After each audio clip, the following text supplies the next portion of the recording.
नमस्कार दोस्तों, जय हिंद। मैं हूँ भाग्यराज, आप सभी का स्वागत करता हूँ मेरे अपने यूट्यूब चैनल पर। और ये जो आज की जो वीडियो होने वाली है, ये आरआरबी जेई, जैसे आप सिलेब टॉपिक में भी देख सकते हैं। ये जो वीडियो होने वाली है, ये difference between syllabus of railway ALP and RRB JE CBT 2 का जो अभी होने वाला है एग्जाम, जिसमें बहुत सारे बच्चों का पेपर निकला हुआ है। तो मैंने ये स्लाइड के माध्यम से आपको कुछ बताने का कोशिश किया है। इसमें इलेक्ट्रिकल और मैकेनिकल दोनों स्ट्रीम वाले लोगों को मैंने कवर किया है। और इस चीजों में मैंने जो रेफरेंस लिया है वो प्रीवियस ईयर पेपर का, कुछ चैट जीपीटी के, और कुछ जो मेरे जो मित्र हैं जो आरआरबी जेई में सेलेक्टेड है और जो स्टूडेंट है उनसे भी पूछ के मैंने ये सारा चीजें बनाया है। तो उम्मीद करता हूँ आपको ये कंटेंट पसंद आएगा। ज्यादा से ज्यादा लोगों में शेयर करिएगा। देखिए, सबसे पहला नंबर जो है, मैं आपको एकदम शुरू से बताता हूँ। आरआरबी जेई का सीबीटी कैसे हुआ था। तो आपको मालूम है, ये जो 2026 दिख रहा है ना, ये 2027 का भी जो रिक्रूटमेंट आएगा वो सेम ऐसी लिखे रहेगा पूरा का पूरा। यहाँ जो अभी पोस्ट आएगा, यहाँ सीएन नंबर होगा, ये डेट रहता है, ठीक है ना। तो मेरा बताने का मतलब है कि आपने अभी फर्स्ट स्टेज सीबीटी दे दिया है, और जिसका भी नंबर आया होगा अब वो सेकंड स्टेज का सीबीटी देगा। ये मेरा बताने का मेन मकसद है, ठीक है। जिसका भी 65, 60, 65, 70 तक आ रहा है, वो एकदम जेई का तैयारी करना चालू कर दे, आरआरबी जेई का। क्लियर है। ये जेई का था जिसका सीबीटी 2 होने वाला है, ठीक। सेम ऐसी आप देखेंगे तो एएलपी एग्जाम का भी ऐसी आया था कि इस जगह पे आप देखेंगे तो ये सेम 2027 का भी यही रहेगा कि लोको पायलट्स का जो अभी 11,127 पोस्ट जो आया है, ये वाला syllabus pattern online CBT 1, CBT 2, seabed, ये सब तो सब में रहेगा ना। ये बताने का उद्देश्य है कि आपका जो अभी नेक्स्ट आएगा ना, सब में सेम मिलेगा। क्लियर हो रहा है। हम सीधा बढ़ते हैं इसमें। देखिए, जो जेई का सीबीटी 1 का पैटर्न और जेई के सीबीटी 2 पैटर्न में क्या आपको डिफरेंस दिख रहा होगा, ये यहाँ पे अपने को चर्चा का बात करना है। देखिए, जो सीबीटी 1 का एग्जाम था उसमें मैथ्स के 30 क्वेश्चन थे जो कि 30 नंबर के थे। रीजनिंग के 25 क्वेश्चन थे जो कि 25 नंबर के थे। जनरल अवेयरनेस 15 नंबर के। जनरल साइंस 30 नंबर के, जिसमें 30 क्वेश्चन थे 30 नंबर के। मतलब 100 क्वेश्चन 90 मिनट, मतलब 1.5 घंटे में आपको बनाना था, जो कि ठीक ठाक था। कोई इसमें वो नहीं था। आपके पास समय भी था, क्वेश्चन भी ठीक ठाक आया था। इस बार जो क्वेश्चन है बहुत कैलकुलेटिव आया था मैथ्स के, तो आपके पास समय था, ठीक है ना। लेकिन जैसे ही आप सीबीटी 2 में आते हैं ना, तो ये आपको ध्यान देने वाला बात यह है कि जनरल अवेयरनेस के क्वेश्चन 15, इसमें भी 15 थे। मतलब जो आपने सीबीटी 1 में तैयारी किया है, तो सीबीटी 2 में भी आपको वैसे ही तैयारी रखना है।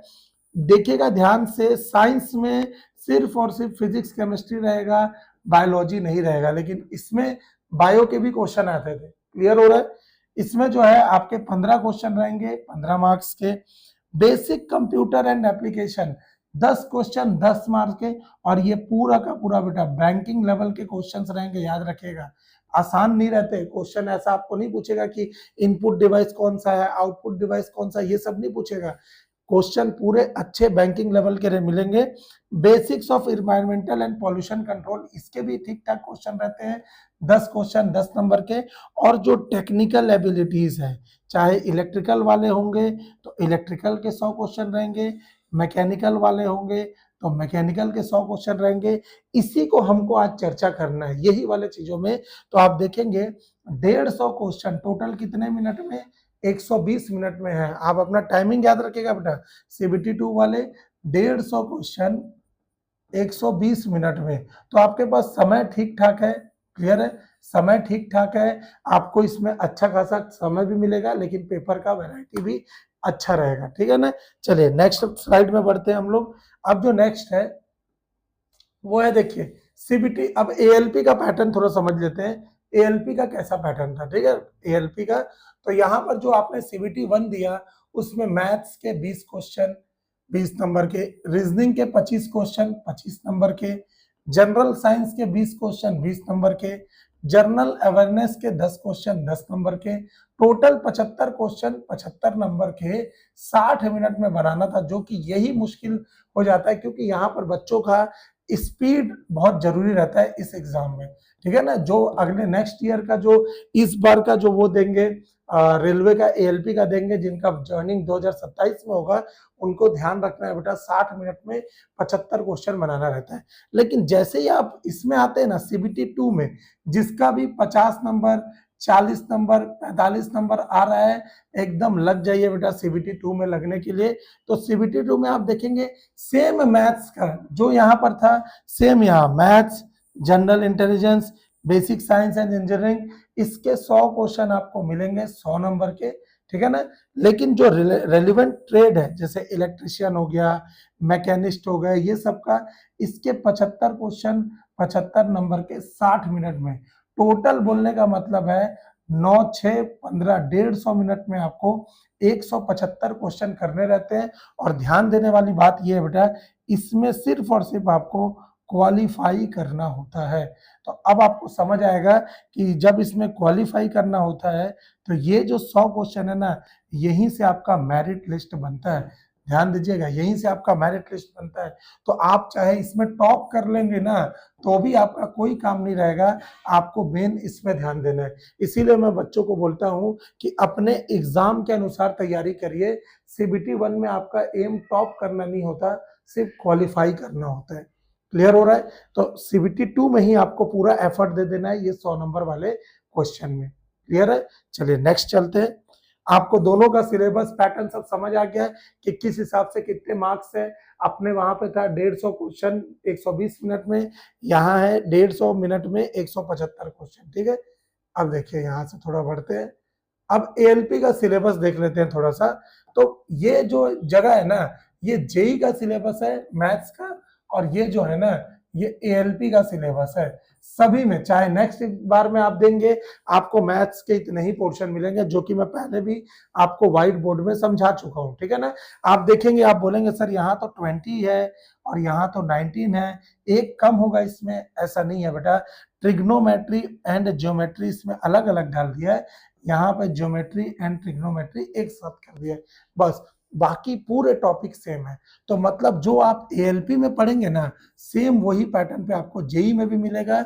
इसका मतलब है रेलवे के सारे एग्जाम के लिए आपको ये पूरा एसएससी का जो सिलेबस है, इसको कवर करना पड़ेगा। और आजकल जो एग्जाम वाला कर दिया है ना, ये ऐसा कर दिया है कि इसमें जो ये मेंसुरेशन, ट्रिग्नोमेट्री और ज्योमेट्री, ये सब के जो क्वेश्चंस है ना, ये बहुत ज्यादा पूछे जाना चालू कर दिया, ठीक है ना।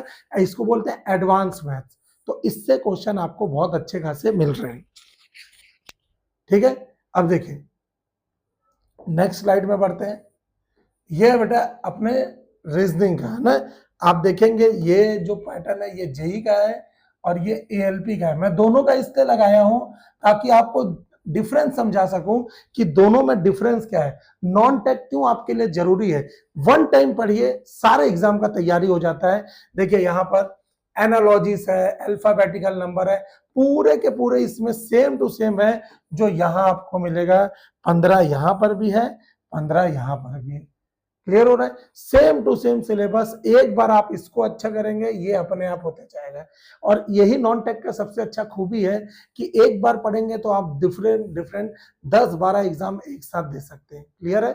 चलिए नेक्स्ट बढ़ते हैं, नेक्स्ट स्लाइड में।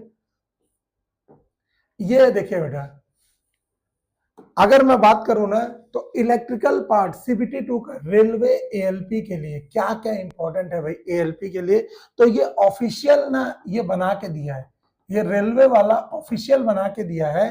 तो इसमें इलेक्ट्रिकल इंडिया, इंडिया का मतलब है IEE रूल्स में जितने भी इंडिया में चल रहे हैं, जनरेशन कितने का होता है, फ्रीक्वेंसी का वेरिएशन कितने का होता है, वोल्टेज का वेरिएशन कितना होता है, मैं 33 केवी में कौन सा इंसुलेटर यूज करता हूँ, कितने इंसुलेटर यूज करता हूँ, ये सब क्वेश्चन जो रहते हैं ना, ये IEEE से बना हुआ है। दूसरा नंबर है रोल्स, केबल को बिछाना, केबल के प्रकार, ये ट्रांसफर लिख लिया है जबकि ये ट्रांसफॉर्मर है। ये मैं रेलवे के ऑफिशियल से उठाया हुआ ना, ये ट्रांसफॉर्मर्स है। उसके बाद 3 फेस मोटर सिस्टम में सिंक्रोनस भी आ जाएगा, इंडक्शन भी आ जाएगा, ठीक है ना। उसके बाद लाइट वाले में जो इल्यूमिनेशन जो हम लोग पढ़ते हैं, जिसमें कैंडल पावर, ये सब सुने हैं, फ्लक्स, कैंडेला, ये सब इसमें आ जाएगा। और एक मैग्नेटिज्म, जिसमें मैग्नेटिक सर्किट, चुंबकीय परिपथ के प्रकार, चुंबक कैसा होता है इसके बारे में। फिर फंडामेंटल ऑफ इलेक्ट्रिकल सिस्टम, इस इलेक्ट्रिक सिस्टम का बात करें ना तो इसमें डीसी और एसी दोनों आ जाएगा। साथ में ट्रैक्शन के भी कुछ चीजें पूछता है कि रेलवे का ट्रैक्शन पार्ट, लोकोमोटिव में क्या यूज होता है, इंजन में क्या यूज होता है, कौन सा रेक्टिफायर लगता है, कौन सा ट्रांसफार्मर लगता है, टायर में कौन सा सप्लाई जाता है, ये सब चीजें यूज करते हैं। फिर single phase motor, single phase motor में आपको split phase motor, capacitor start, capacitor run motor, shaded pole motor, stepper motor, reluctance motor, ये सब के बारे में पढ़ना रहेगा ना, बहुत इंपॉर्टेंट है ये वाले से। और switches, plugs and electrical connection, switches में अगर ये प्लग्स एंड इलेक्ट्रिकल कनेक्शन आ रहा है ना तो इसी के साथ आपको प्रोटेक्शन, प्रोटेक्टिव सिस्टम भी पढ़ना पड़ता है। प्रोटेक्शन रिले, जैसे रिले हो गया, सर्किट ब्रेकर हो गए, ये सब चीजों को आपको अलग से पढ़ना पड़ेगा इसी में। बात समझ आ रहा है मैं क्या बोलना चाह रहा हूं? ये चीज अगर आपको क्लियर हो रहा है तो अभी मैं आपको और भी बताऊंगा ना ये चीजें। ये इतना होने के बाद देखिए, अब ये जो टॉपिक है ना, ये है बेटा जेई का।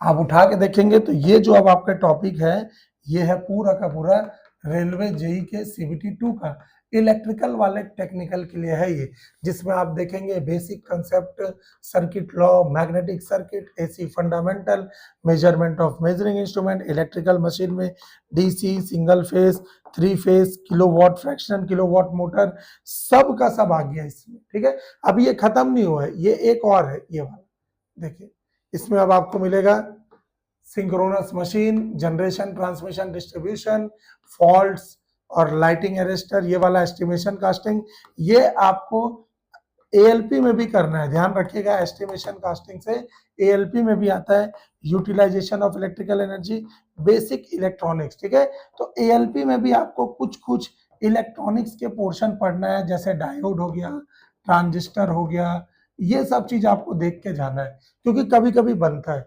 तो ये जो जेई का सिलेबस है ना, JE is equivalent to SSC JE, जितना भी एसएससी जेई का सिलेबस है ना पूरा इसमें डाल दिया है। साथ में यही वाला ना कुछ कुछ आईएएस के टॉपिक से भी ये उठा लिया है, जो यूपीएससी लेता है आईएएस वहां से भी उठा लिया है। क्लियर हो रहा है? अभी आप देखेंगे, अभी और आगे बढ़े तो अब है ये मैकेनिकल वाले का, ठीक है ना, ये मैकेनिकल वाले का। ये मैकेनिकल का अगर मैं देखूं तो ये ऑफिशियल बताया है एएलपी वाले लोग के लिए सीबीटी 2 में क्या क्या पढ़ना है। तो डायमेंशंस है, हीट है, इंजन है, turbo machinery, production engineering, automobile engineering, kinetic energy, SOM है, मेटल हैंडलिंग है, मेटलर्जिकल है, आरएसी है, एनर्जी मटेरियल है, एनर्जी कंजर्वेशन है, मैनेजमेंट है, अप्लाइड मैकेनिक्स है। तो ये जो मैकेनिक्स है ना ये बहुत इंपॉर्टेंट होता है एएलपी में, जो बेसिक क्वेश्चन जिससे बनाता है, जिससे स्ट्रेस स्ट्रेन डायग्राम आपको पूछ लेगा, चाहे आपको थर्मोडायनेमिक्स से क्वेश्चन बना के दे देगा। तो ये सब जितने भी है ना, जैसे काइनेटिक थ्योरी, मेटलर्जिकल, ये सब से आपको बहुत बेसिक क्वेश्चन मिलेगा। क्लियर है? लेकिन जैसे ही आप जेई का देखेंगे, ये एएलपी का था, जैसे ही आप जेई का देखेंगे, आप देखेंगे इसमें एसएससी जेई, ये जेई का सिलेबस है किसका, मैकेनिकल वाले लोग के लिए। तो एसएससी जेई का, इसमें आप देखेंगे इंजीनियरिंग मैकेनिक्स, मटेरियल साइंस, सोम, मशीनिंग, वेल्डिंग, तो वेल्डिंग में सोल्डरिंग, ब्रेजिंग सब आ रहा है ना, ये सब मिलेगा आपको। आप आराम से इसको स्क्रीनशॉट फोटो लेके आप देख सकते हैं पूरा का पूरा। ये जो है ग्राइंडिंग एंड फिनिशिंग, ये सबसे थ्योरेटिकल क्वेश्चन बनता है। Metrology, FM, industrial management, thermal engineering, ये सबसे बनेगा आपके क्वेश्चन बेटा। तो ये जितना भी मैंने आपको दिखाया, अब मैं आपको कंक्लूजन बताता हूं कि कंक्लूजन क्या है। तो कंक्लूजन ऐसा मिलेगा बेटा कि जेई में ना is better for those student in depth engineering knowledge. JE उनके लिए अच्छा एक पार्ट हो सकता है जिनको बहुत अच्छा टेक्निकल नॉलेज है। टेक्निकल नॉलेज का मतलब है वो एक बार या तो गेट लेवल नहीं तो आईएएस लेवल पे तैयारी किए होंगे, जिससे उनका जेई आराम से सिलेबस एटलीस्ट कवर हो गया होगा। क्लियर हो रहा है? तो लेकिन जो एएलपी है ना वो आइडियल फॉर किसके लिए होगा, स्ट्रॉन्ग प्रैक्टिकल ट्रेड स्किल। जैसे मैं बोला कि केसिंग केपिंग जो वायरिंग होता है कहाँ होता है, क्लीट वायरिंग क्या होता है, कंड्यूट वायरिंग क्या होता है, ये जिसको प्रैक्टिकल नॉलेज अच्छा है उनके लिए एएलपी अच्छा है। जिनको अपने ट्रेड का नॉलेज बहुत अच्छा है, लिखित में या थ्योरेटिकल नॉलेज अच्छा है, उनके लिए जेई बढ़िया है। लेकिन अब आप बोलेंगे तो एएलपी आपको क्यों बोल रहा हूँ देने के लिए बेटा, क्योंकि एएलपी में ध्यान रखिएगा, ये जो एएलपी एग्जाम है इसमें अच्छी बात ये है कि जो सीबीटी 2 है ना, उसमें टेक्निकल सेक्शन में सिर्फ आपको 75 में ना 30 मार्क्स लाने हैं, बस इसको क्वालिफाई करना है। इसमें आप 75 में 75 भी ला देंगे तो आपका कोई वैल्यू नहीं है ना, आपको सिर्फ 30 मार्क्स के लिए देखना है कि मेरा कैसे भी 30-35 मार्क्स आ जाना चाहिए। याद रखिएगा, इन सारे एग्जाम में जो नेगेटिव मार्किंग है वो 1/3 होता है। क्लियर है? तो ये चीजें कंक्लूजन मैंने अभी आपको फर्स्ट बताया। दूसरा नंबर जो कंक्लूजन है वो ये होगा कि टॉपिक दोनों के लिए मस्ट है। मैंने आपको पहले ही बताया था कि मैं ये सबसे कहां से पूछ रहा हूं, जितने हम लोग के स्टूडेंट जो सिलेक्टेड है, जो हमारे मित्र हैं, और चैट जीपीटी और प्रीवियस ईयर 4 से 5 जगह के सोर्स से मिलाकर इसको बनाया गया है। तो ये आपके लिए बहुत इंपॉर्टेंट है। देखिए, टॉपिक्स जो दोनों के लिए मस्ट है वो कौन सा है, इलेक्ट्रिकल का बात कर रहा हूं, बेसिक इलेक्ट्रिकल, ये जेई और एएलपी दोनों के लिए पढ़ना रहेगा। ठीक है, डीसी मशीन, जेई एएलपी दोनों के लिए, एसी मशीन, एसी मशीन में आपके सिंक्रोनस, इंडक्शन, ट्रांसफॉर्मर तीनों आ जाते हैं बेटा। ठीक है, जिसका बेसिक्स पूरे घुस के लेवल नहीं, सिर्फ बेसिक बेसिक आपको पढ़ना है। मेजरमेंट एंड इंस्ट्रूमेंट में सिर्फ बेसिक क्वेश्चन, एमीटर क्या होता है, वोल्ट मीटर क्या होता है, पीएमएमसी, एमआई इंस्ट्रूमेंट, ईएमएमसी क्या होता है, इसका रेंज कैसे बढ़ाते हैं, सीआरओ क्या होता है, ये सब चीज बस आपको देखना रहेगा। ठीक है, पावर सिस्टम के सिर्फ बेसिक लेवल, देखिए एएलपी में बेसिक लेवल का मतलब है सिर्फ आपको पढ़ना है कि केबल क्या होता है, वायर क्या होता है, कितने टाइप के ट्रांसमिशन सिस्टम होते हैं, वोल्टेज के लेवल कितने होते हैं, कितने वोल्टेज में हम जनरेट करते हैं, यही सब, क्या होता है प्राइमरी डिस्ट्रीब्यूशन, क्या होता है primary transmission, primary secondary transmission क्या होता है, सेकेंडरी डिस्ट्रीब्यूशन क्या होता है, सिर्फ ये सब पढ़ना रहेगा। ठीक है ना। लेकिन जैसे ही आप जेई में आते हैं, ध्यान रखिएगा, जैसे ही जेई में आते हैं तो इलेक्ट्रिकल मशीन हाई प्रायोरिटी, सबसे ज्यादा क्वेश्चन इससे बनता है। पावर सिस्टम भी एक बहुत इंपॉर्टेंट टॉपिक है, जिसमें transmission, fault, protection, switch gear, सबके बारे में बात करना रहता है। कंट्रोल सिस्टम, ये आप एएलपी में नहीं पढ़ेंगे बेटा, ये आपको सिर्फ जेई में पढ़ना है, ध्यान रखिएगा। और इलेक्ट्रिकल एंड इलेक्ट्रॉनिक्स डिवाइस में triode, transistor, rectifier, basic circuit, ये सब में। और थोड़ा नीचे आएंगे तो यहाँ पर आपको नेटवर्क थ्योरी भी मिल रहा होगा। नेटवर्क थ्योरी में KVL, KCL, Thevenin, Norton, mesh and nodal, साथ में आपको थोड़ा सा सुपर पोजिशन भी पढ़ना पड़ता है, super position plus maximum power transfer theorem. ठीक है ना, ये भी पढ़ना रहेगा। साथ में टेलीगन्स थ्योरम, ये सब के सब आपको जेई में पढ़ना रहेगा। आरआरबी जेई में सिलेबस में नहीं दिया, इसका मतलब ये नहीं है कि इससे क्वेश्चन नहीं बनता है, बेसिक क्वेश्चन थ्योरी के बनाएगा। क्लियर है।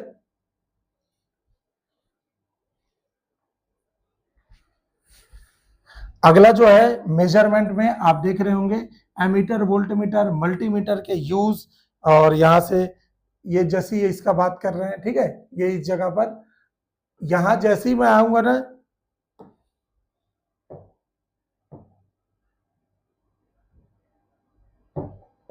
ये वाला जो टॉपिक है ये एएलपी के लिए बेटा, आपको क्या पढ़ना है, तो बेसिक इलेक्ट्रिकल में Ohm's law, power energy, series parallel, electrical machine में basic transformer, motor type, generator, measurement में एमीटर, वोल्टमीटर, मल्टीमीटर, इलेक्ट्रॉनिक्स में डायोड, एलईडी, रेक्टिफायर। तो डायोड की पूरी फैमिली भी पढ़ना है। फैमिली का मतलब है कौन सा नेगेटिव रेजिस्टेंस होता है, किस डायोड का नेगेटिव रेजिस्टेंस होता है। मैंने इलेक्ट्रॉनिक्स के ट्रांजिस्टर और डायोड को वन शॉट में प्लेलिस्ट में दिया है, आप जरूर देख के जाइएगा बेटा। इलेक्ट्रॉनिक्स से आपको उसमें से 3 से 4 नंबर के क्वेश्चन कवर हो जाएंगे। ठीक है, देखिए ये हमारे लिए इंपॉर्टेंट होता है बेटा, एक आईटीआई वाले की दृष्टि से। वायरिंग एंड प्रैक्टिकल, ये हाउस वायरिंग, अर्थिंग, सेफ्टी, ये भी सबका मैंने प्ले लिस्ट में बना के दिया है। आईटीआई, एमपी आईटीआई, टीओ के basics question, basic practical question में मैंने ये सारा चीज बता दिया है। अगर आप बोलेंगे तो मैं और आपके लिए बना दूंगा वीडियो, अच्छे से देखिएगा उसको। ठीक है, अब बात कर लेते हैं थोड़ा सा मैकेनिकल का। तो मैकेनिकल वाले ये मैं पहले ही बता चुका हूँ कि कॉमन सब्जेक्ट कौन कौन से हैं जो दोनों में आते हैं। तो engineering mechanics, thermodynamics, workshop and manufacturing and material science, इससे सबसे ज्यादा क्वेश्चन दोनों में पूछे जाते हैं, ठीक है ना। लेकिन थोड़ा सा और देखेंगे तो जेई का मैकेनिकल में उनको क्या क्या एडवांस लेवल पे पढ़ना रहेगा, तो ये सब है बेटा engineering mechanics, very important.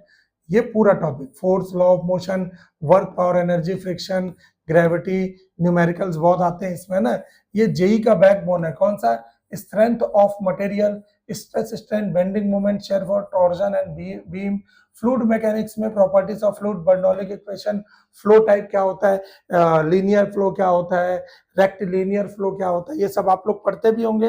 Thermodynamics वाले हाई वेटेज रहेगा, law of thermodynamics, Carnot cycle, diesel cycle, IC engine और डीजल इंजन का डिफरेंस जरूर पढ़ के जाइएगा बेटा, बहुत क्वेश्चन बनता है।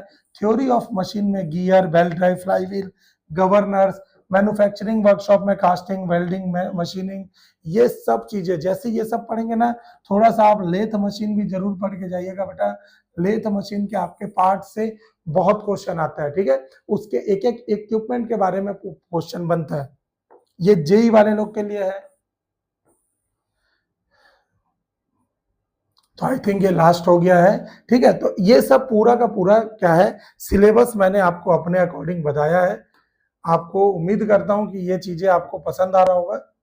अपने दोस्तों में भी जरूर शेयर करिएगा बेटा, क्योंकि उनको कहीं पे भी ये चीजें आपको मिलेगा नहीं कि कोई आपको पूरा डिटेल में बता दे कि क्या क्या टॉपिक पढ़ना है। आप वीडियो में देखिए, आपको कौन सा टॉपिक दिख रहा है उस चीजों को पढ़िए। जो चीज आपको नहीं समझ आ रहा है, मैं बार बार बोलता हूं, मुझे कमेंट सेक्शन में टॉपिक बताइएगा। इलेक्ट्रिकल वाले लोग के लिए वो मैं उनको आसान भाषा में समझा दूंगा। मैकेनिकल वाले आप लोग अपने अलग से यूट्यूब में सर्च कर सकते हैं। मैं इलेक्ट्रिकल का फैकल्टी हूं, इसलिए अगर आपको और भी इसका पूरे क्वेश्चन को बहुत अच्छे लेवल पे करना है, तो मैं आपको राजंस कोचिंग सेक्टर 6 भिलाई में मिलूंगा। आप आइए, डिस्क्रिप्शन में उसका नंबर है, आप आराम से कॉल भी कर लीजिएगा। बैचेस चालू है वहां पर, सीखिए, अच्छे से पढ़िए बेटा। इसका एग्जाम कैसे जाता है वो आपके ऊपर है, टेस्ट देना है। आपको क्या करना है, सबसे पहला इसका स्ट्रेटजी में कोई बहुत यूनिक स्ट्रेटजी नहीं है बेटा, सिर्फ और सिर्फ क्या करना है आपको, सिलेबस पहले अच्छे से पढ़िए कि सिलेबस क्या क्या है। दूसरा नंबर, टेक्स्ट बुक या फिर मॉक कहीं से भी, आपको अगर कहीं का भी ज्वाइन करना है आप ले लीजिए, लेकिन टेस्ट जरूर दीजिए बेटा। टेस्ट नहीं देंगे आप, आपसे कुछ नहीं होगा। और तीसरा नंबर, उस टेस्ट को ना दिन भर एनालिसिस करिए। जो चीजें आपके रॉन्ग हो रहे हैं, उस रॉन्ग को आपको दिन भर में कम से कम 3 से 4 बार अपने दिमाग से गुजारना है। जो सही हो रहे हैं उसमें दिक्कत नहीं होगा बेटा, जो चीजें रॉन्ग हो रहा है उसको आपको गुजारना है। ध्यान रखिएगा, आपको नॉन टेक को साथ में लेके चलना होगा। बिना नॉन टेक के आप कोई भी पेपर नहीं निकाल सकते बेटा। एक टेक्निकल वाले के लिए टेक और नॉन टेक का बैलेंस कर पाना बहुत मुश्किल हो जाता है। ये चीजें आपको करना है। आप भूल जाइए कि पहले आपने क्या किया है, अब आप क्या कर रहे हैं ना, वो इंपॉर्टेंट होगा। और यहाँ से आपका एक एक मोमेंट बहुत इंपॉर्टेंट होता है बेटा लाइफ का। एक बार ये लग जाता है तो कभी जेई वाले से पूछिएगा कि क्या सैलरी रहता है, क्या उनको फैसिलिटी मिलता है, तो आपको वो चीजें बहुत अच्छा मोटिवेट करेगा, ठीक है। इसी पॉइंट के साथ मैं ये वीडियो समाप्त करता हूँ। उम्मीद करता हूँ आपको ये वीडियो पसंद आया होगा। अपने दोस्तों के साथ भी शेयर जरूर करिएगा। मिलते हैं अगले वीडियो में। जय हिंद, जय भारत।